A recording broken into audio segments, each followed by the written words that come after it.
प्रियजनों नमस्कारम वंदे मातरम। आर्थ की उस श्रृंखला का जो पहला भाग मैंने आपको दिया है, आर्थिक संकट से निपटने के लिए आपको मैं सरल उपाय बता रहा हूँ। आप ये देखिए कि जीवन के अंदर उतार चढ़ाव आते रहते हैं। जीवन एक पहिए की तरह से होता है, कभी ऊपर कभी नीचे होता रहता है। समय के अनुकूल जो व्यक्ति नहीं चलता उसकी स्थिति अपने आप प्रतिकूल हो जाती है।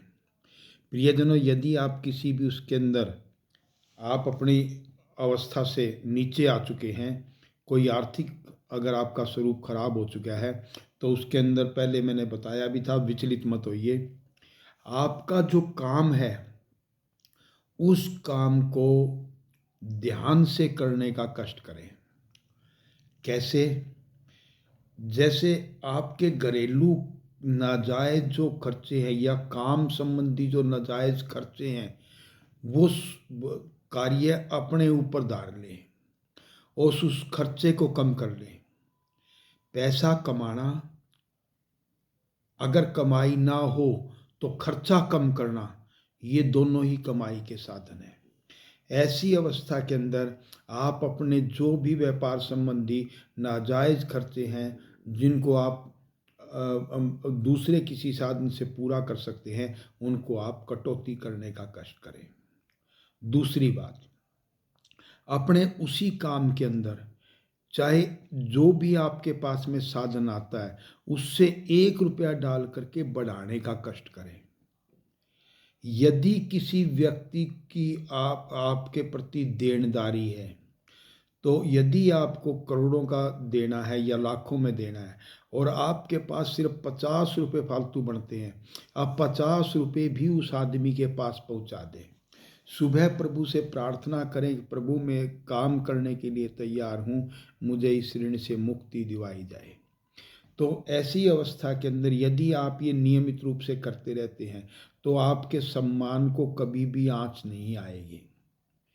जो भी आपके पास है, आप कहो कि भैया मेरे पास इतना पैसा रखा हुआ है, इतने तो आए हुए हैं, ये तो आप ले लो, वो आपको कभी भी कुछ नहीं होगा। उसके वो समझ जाएगा कि आपकी देने की नीयत है, लेकिन आपके पास आपकी अवस्था नहीं है, आपको कुछ नहीं कहेगा।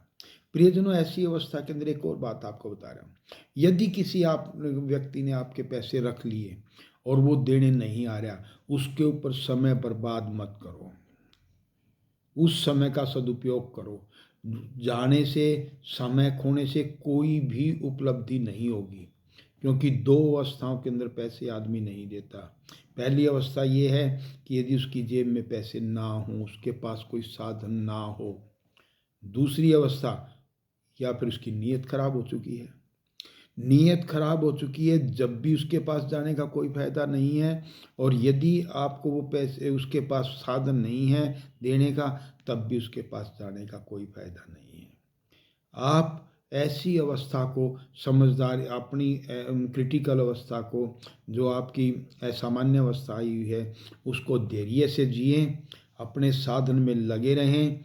ओम ऋण मुक्तेश्वराय है नमः शिवाय, इसका जाप करते रहें और अपने काम के प्रति जहाँ 12 घंटे लगाते 13 घंटे लगाइए।